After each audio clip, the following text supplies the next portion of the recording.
Hello दोस्तों, welcome to our channel railway Guru ji के। इसमें आप सभी लोगों का एक बार फिर से स्वागत है। और आज मैं आप सभी के सामने एक बहुत बड़ी अपडेट लेकर सामने आया हूँ, जो कल यानी कि 13 अप्रैल को आरआरबी भोपाल की ऑफिशियल वेबसाइट पर आई थी। फी रिफंड से रिलेटेड ये मैसेज था।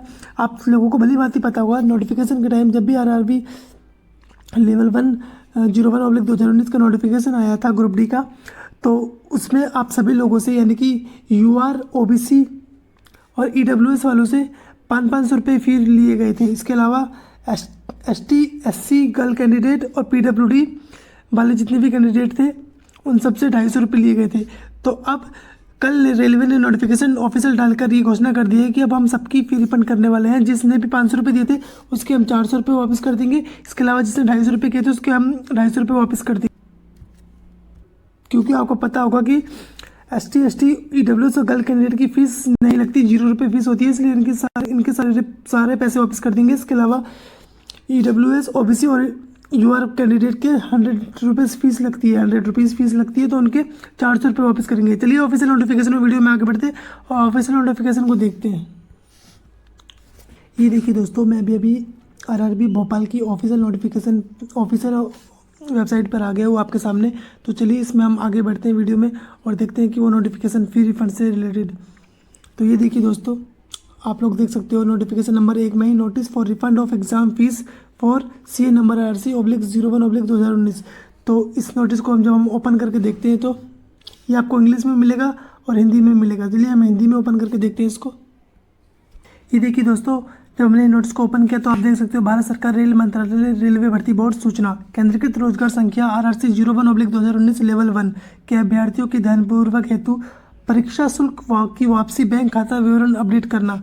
यानी कि आपको बैंक खाता विवरण जो भी है आपका वो अपडेट करना पड़ेगा। इसके बाद ही आपके रिफंड को मंजूरी मिलेगी और आपका रिफंड आपके अकाउंट में आ जाएंगे। जैसे कि हम नोटिस नंबर 1 पढ़ते हैं तो इसमें सिर्फ ये बताया गया है कि जैसा कि आपका जो CVT 1 एग्जाम था वो 17 अगस्त से लेकर 11 अक्टूबर के बीच चला गया था RRC ग्रुप डी का। तो इसमें सिर्फ ये बताया गया है। इसके अलावा दूसरे नंबर पे बताया गया है। तो दूसरे नंबर पॉइंट में इन्होंने बताया है कि जैसा कि आप लोगों को पता होगा कि 4 साल पहले जब ये नोटिफिकेशन आया था तो आपसे आरआरबी ने बैंक डिटेल मांगी थी, जिसके माध्यम से आपने अपनी फ़ी पेमेंट की होगी। किसी ने 500 तो किसी ने 250 रुपये। तो इन्होंने पाया था कि वो 4 साल पुरानी एक लंबी बात हो गई थी, जिसके बाद कई बैंकों का आपस में विलय करने के बावजूद सभी बैंकों के IFSC कोड बदल दिए गए थे। इसके अलावा एक ही अकाउंट से कई सारी पेमेंट की गई थी। जैसे कि साइबर कैफ़े से कई बच्चों ने फॉर्म अप्लाई किया था, तो साइबर कैफ़े ने ही अपने अकाउंट से कई पेमेंट कर दी थी। तो अभी जब ये फी रिफंड करेंगे तो सारे पैसे साइबर कैफ़े वाले के पास चले ना जाएँ, इसलिए इन्होंने फिर से अपना अकाउंट नंबर यानी कि अब आपकी जितनी अब अकाउंट डिटेल है वो अपडेट करने के लिए बोला गया है इस नोटिस में। तो आगे इसमें हम देखते हैं 3 नंबर में, जैसा कि इन्होंने साफ साफ बता दिया गया है कि वन लास्ट अपॉर्चुनिटी आपको दी गई है। वो रेलवे ने अपने ऑफिशियल जो इनका वेबसाइट है उस पर इन्होंने आप एक बार फिर से आपको अपना जो पर्सनल आपका जो बैंक अकाउंट है उसकी डिटेल अपडेट करने के लिए बोल दिया गया है कि आपका भी जो पर्सनल अकाउंट है उसकी डिटेल अपडेट कर दीजिए, जितना भी आपकी बैंक डिटेल है। उसके बाद आपका जो फी रिफंड का प्रोसेस है वो स्टार्ट हो जाएगा। जैसा कि इन्होंने बताया है कि 14 अप्रैल सुबह 10 बजे से 30 अप्रैल शाम 5 बजे तक वेबसाइट लाइव रहेगी। इस टाइम पीरियड के बीच आप कभी भी जाकर अपना अकाउंट डिटेल अपडेट कर सकते हैं। उसके बाद आपका फी रिफंड का प्रोसेस स्टार्ट हो जाएगा। इसमें साफ साफ बता दिया गया है कि उम्मीदवारों को सलाह दी जाती है यदि कोई परिवर्तन हो तो वो अपने बैंक खाते का विवरण अपडेट करने के लिए इस अवसर का उपयोग करें।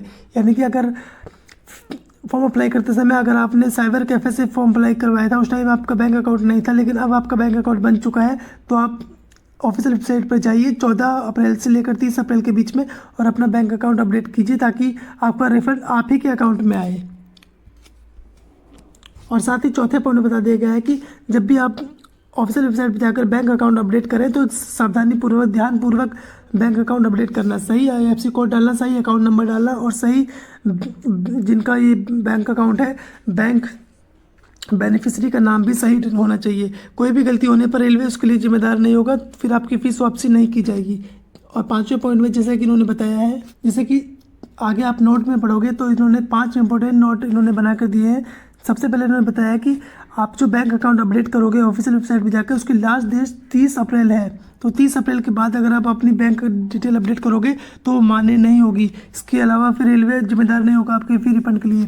वहीं दूसरे पॉइंट में इन्होंने बता दिया गया है इनके द्वारा कि रेलवे भर्ती बोर्ड के रिकॉर्ड से अभ्यर्थियों के विवरण के सत्यापन के बाद ही धन वापसी स्वीकार होगा। यानी कि जो स्टूडेंट है उनका जो बैंक डिटेल है, जो वो रेलवे भर्ती बोर्ड उसको एकदम वेरीफाई कर लेगा, उसके बाद ही बैंक में आपके रिफंड का प्रोसेस आगे बढ़ाया जाएगा। इसके अलावा आपको बैंक शुल्क की कटौती के बाद ही बैंक रिफंड दिया जाएगा। जैसे कि आपने 500 रुपये की फ़ीस की थी तो उसमें से 10 रुपये बैंक चार्ज लग जाएगा, तो आपको 390 रुपये वापस मिलेंगे। इसके अलावा जिन्होंने 250 रुपये पेमेंट की थी उनके 10 रुपये बैंक चार्ज के बाद 240 रुपये की रिफंड आपके अकाउंट में डाल दी जाएगी। तो 10 रुपये हर किसी कैंडिडेट के बैंक चार्ज के तौर पे काट लिए जाएंगे। और तीसरे पॉइंट में उन्होंने बता दिया गया है कि गलत, अपूर्ण और देर से किए गए दावों को सरसरी तौर पर खारिज कर दिया जाएगा। यानी कि कोई भी बैंक डिटेल डालते समय आपने कोई गलत एंट्री कर दी या फिर 30 अप्रैल के बाद कोई भी आपने बैंक एंट्री करी तो वो सब आपको खारिज कर दिया जाएगा, फिर आपको रिफंड नहीं मिलेगा। इसके अलावा चौथा इंपॉर्टेंट पॉइंट इन्होंने बताया कि एक बैंक खाते में केवल एक रिफंड की अनुमति होगी, एक से अधिक की अनुमति नहीं होगी। और साथ में पांचवा इंपॉर्टेंट पॉइंट इन्होंने बताया है कि किसी भी प्रकार का कोई भी प्रॉब्लम होगी तो जहाँ पर आप बैंक रिफंड का प्रोसेस करोगे उसके साथ में उन्होंने हेल्प डेस्क मेन्यू भी दिया है, ताकि आप रेलवे के ऑफिसर से बात कर अपनी समस्याओं का समाधान कर सकते हैं। इसके अलावा अगर आप अपना रजिस्ट्रेशन नंबर भूल गए हैं तो फॉरगेट रजिस्ट्रेशन कर आप अपना रजिस्ट्रेशन नंबर भी प्राप्त कर सकते हैं। आगे हम इसमें पढ़ते हैं। रेलवे ने साफ बता दिया गया है कि ऑफिशियल वेबसाइट पर ही जाकर फी रिफंड करें। किसी और वेबसाइट पर जाकर फी रिफंड करोगे तो उसके लिए रेलवे जिम्मेदार नहीं होगा। तो ये एक इम्पोर्टेंट नोटिस था। चलिए अब हम स्टेप बाय स्टेप देखते हैं कि कैसे फ़ी रिफंड होती है और कैसे आपको प्रोसेस करना है। ये देखिए दोस्तों, जैसे इन कैंडिडेट का चंडीगढ़ रेलवे जोन से इन्होंने फॉर्म अप्लाई किया था, तो मैं RRB चंडीगढ़ की ऑफिशियल वेबसाइट पर आ गया हूँ। और यहाँ पर नोटिस बोर्ड में जब मैं गया तो यहाँ पर मुझे 2 नोटिस देखने को मिले। एक तो नोटिस रिलेटेड जो मैंने आपको बता दिया है, इसके अलावा दूसरा लिंक है, इस पर क्लिक करके आप अपना बैंक रिफंड प्राप्त कर सकते हैं। तो चलिए मैं नोटिस नंबर 2 पे क्लिक करता हूँ और आगे बढ़ता हूँ। ये देखिए दोस्तों, जब मैं आगे बढ़ा तो मुझे ये विंडो खुल के सामने आई, जिसमें इन्होंने साफ साफ ऊपर हेल्प डेस्क भी दे दिया है। अगर किसी कैंडिडेट को कोई प्रॉब्लम होती है फिर रिफंड प्राप्त करने में तो हेल्प डेस्क पे क्लिक कर वो बात कर सकते हैं RRB के ऑफिसर से। इसके अलावा अगर आप अपना रजिस्ट्रेशन नंबर भूल गए हैं तो फॉरगेट रजिस्ट्रेशन नंबर पर क्लिक कर अपना रजिस्ट्रेशन नंबर प्राप्त कर सकते हैं। तो चलिए एक बार मैं फॉरगेट रजिस्ट्रेशन नंबर पर क्लिक कर देख लेते हैं। ये देखिए दोस्तों, जब फॉरगेट रजिस्ट्रेशन नंबर पर मैंने क्लिक किया तो यहाँ पे सबसे पहले आपको दिखेगा रेलवे नेम, यानी कि आपने किस RRC से अपना फॉर्म अप्लाई किया। जैसे मुंबई से किया था, सेंट्रल मुंबई से, या फिर हाजीपुर से किया था, भुवनेश्वर, कोलकाता, या जिस किसी से भी आपने किया था तो वो आपको इसमें डाल देना है। जैसे कि किसी ने मान के चलिए न्यू दिल्ली से किया था तो न्यू दिल्ली डाल दिया। इसके अलावा दूसरे पॉइंट में अपना नाम लिखना है। इसके अलावा तीसरे पॉइंट में अपना डेट ऑफ बर्थ, और चौथे पॉइंट में या तो अपनी ईमेल आईडी जो आपने फॉर्म अप्लाई करते डाली थी, या फिर मोबाइल नंबर जो फॉर्म अप्लाई करते हुए डाला था, या फिर आधार कार्ड, कोई भी तीनों में से एक चीज़ में डालनी है। उसके अलावा कैप्चा डाल के सबमिट कर देना है। आपके मोबाइल पे आपका रजिस्ट्रेशन नंबर प्राप्त हो जाएगा। तो चलिए, मुझे अपना रजिस्ट्रेशन नंबर पता है इन कैंडिडेट का, तो हम फॉरगेट रजिस्ट्रेशन को क्लिक ना कर वीडियो में आगे बढ़ते हैं। ये देखिए दोस्तों, मैंने यहाँ पे अपना रजिस्ट्रेशन नंबर डाल दिया है। इसके अलावा यहाँ पे मैंने अपनी डेट ऑफ बर्थ डाल दी है इस कैंडिडेट की, और यहाँ पे इस कॉलम में मैंने ये कैप्चा डाल दिया है। उसके बाद मैं सबमिट पर क्लिक कर रहा हूँ। ये देखिए दोस्तों, उसके बाद अब मैं इस सबमिट बटन पे क्लिक कर रहा हूँ आपके सामने। ये देखिए दोस्तों, जब मैंने सबमिट पे क्लिक किया तो यहाँ पे ऑटो फिल हो गया अपने आप ही। रजिस्ट्रेशन नंबर मेरा यहाँ पे अपना आप आ गया। उसके अलावा मेरा नाम आ गया जिस कैंडिडेट का मैं कर रहा हूँ। उसके अलावा उनकी डेट ऑफ बर्थ आ गई। कम्युनिटी OBC कितने रुपए अब मैंने पे किए थे, 500 रुपये, क्योंकि OBC वाले 500 रुपये पे करते हैं। उसके बाद रिफंड कितना होगा मेरा, 400 रुपये। और नोट में साफ साफ बता दिया गया है कि बैंक चार्ज कटने के बाद जितना भी बचेगा वो आपको यहाँ रिफंड हो जाएगा। उसके अलावा मेरा आधार नंबर ऑटो फिल हो गया अपने आप यहाँ पे, और मेरा यहाँ रजिस्ट्रेशन मोबाइल नंबर जो भी मैंने एप्लीकेशन फॉर्म में दिया था वो मेरा मोबाइल नंबर भी इसमें आ गया। और नीचे कुछ डिटेल फिल करनी है, वो मैं आपको दिखाता हूँ अभी। दोस्तों, नीचे कुछ डिटेल फिल करनी है जिसमें मुझे अपना अकाउंट होल्डर नेम यानी कि मेरे अकाउंट में मेरा क्या नाम है, उसके अलावा मेरा account number, IFSC code number और नेम ऑफ बैंक, ये मुझे फिल करना है। चलिए मैं इसको भी फिल कर लेता हूँ।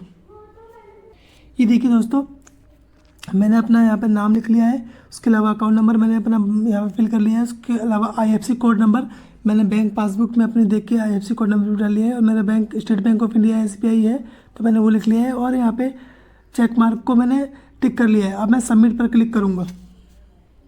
ये देखिए दोस्तों, जब मैंने सबमिट पे क्लिक किया तो ये एक विंडो खुल के सामने आई है पूरी, ये आप देख सकते हो, और इसमें साफ साफ लिखा है कि before confirming verify the bank detail and click on confirm or else click on edit to change.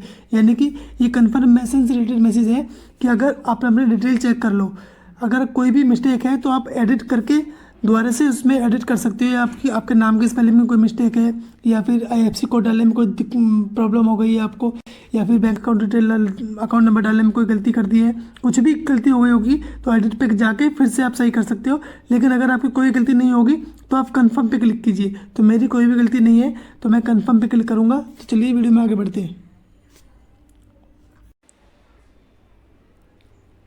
ये देखिए दोस्तों, जब मैंने वहाँ पे कन्फर्म का ऑप्शन पे क्लिक किया तो ये एक नया पेज खुलकर मेरे सामने आ गया है, जिसमें साफ साफ लिखा है कि refund of application fee against ये नंबर RRC 01/2019। और एक नई चीज़ मेरे पास इस पेज में आई है कि मेरा रेफरेंस नंबर, जो भी मैंने ये पूरा प्रोसेस किया उसको एक रेफरेंस नंबर नया जनरेट होकर आया है, जो कि मुझे यहाँ पे मिल चुका है। उसके अलावा जो पिछली विंडो में मेरी सारी डिटेल थी वो सारी डिटेल दोबारा से इसमें आ गई है, बैंक डिटेल भी और मेरी पर्सनल डिटेल भी। और ये एक ऑप्शन आया है प्रिंट का, यानी कि इस पेज को आप प्रिंट करके भी रख सकते हो एज ए प्रूफ। तो मैंने भी इसको प्रिंट करके रख लिया है। तो इस प्रकार आपको रिफंड का प्रोसेस करना था। प्लीज़ अगर आपको वीडियो अच्छी लगी तो हमारे वीडियो को लाइक, शेयर और सब्सक्राइब ज़रूर करना, और ज़्यादा से ज़्यादा लोगों तक ये वीडियो शेयर करना, ताकि वो भी अपना रिफंड का प्रोसेस स्टेप बाय स्टेप इस प्रकार पूरा कंप्लीट कर सके। और अगर कोई भी दिक्कत आती हो रजिस्ट्रेशन नंबर में या फिर कहीं पर भी वीडियो में, तो प्लीज़ कमेंट में हमें ज़रूर बताएँ। हम पूरी कोशिश करेंगे आपकी क्वेरी सॉल्व करने के लिए। वीडियो में फिलहाल इतना ही। थैंक यू, धन्यवाद।